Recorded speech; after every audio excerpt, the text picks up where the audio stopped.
अरे एक है सरिया से पढ़ाई लिखाई ना करबे मर्दे, दिन भर गांव के लोग फोन के संगे घूमत रहता रे। बाबूजी करेक्टर पर दाग मत लगाई, अभी देवघर जाइबे वरदान मांग के आई। ठीक है बे जो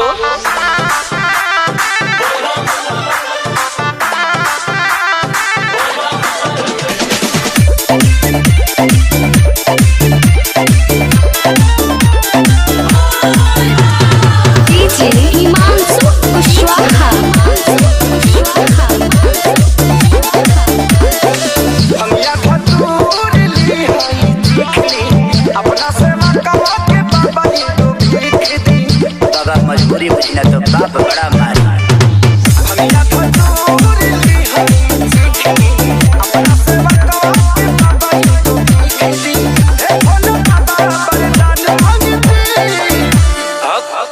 हम तुम्हारी तपस्या से प्रसन्न हैं। बताओ तुम्हें क्या चाहिए? 3 चीज।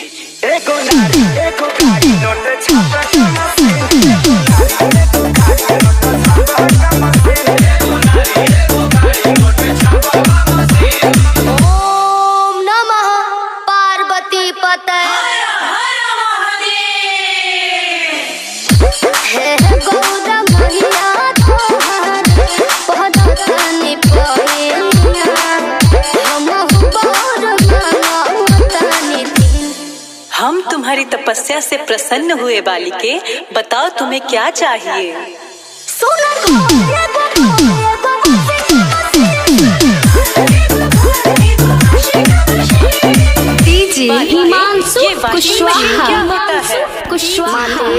ये आधुनिक युग के कपड़ा धोए वाला मशीन है।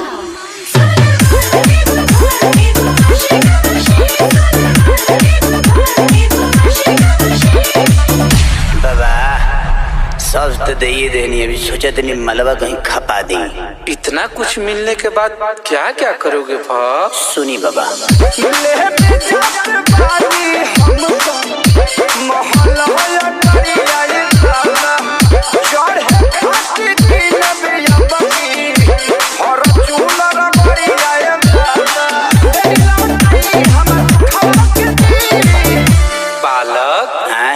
तुम लालची हो क्या?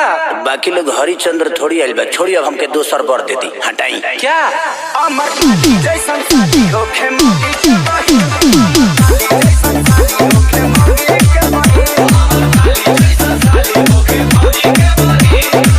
क्या गौरमा, इस पगले को महादेव सब कुछ दे दिए और आप हैं कि मेरे पे ध्यान नहीं दे रही हैं। बालिके तुम्हें सब कुछ मिलेगा, बताओ तो सही।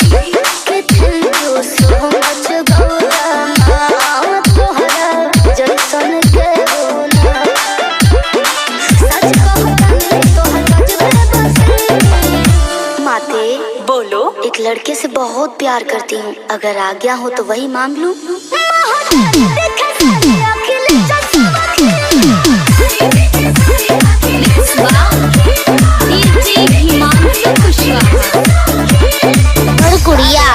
तारा के तो ढेर कुछ मिल गलो। एकर मलकिनी तेन हो कबे चल।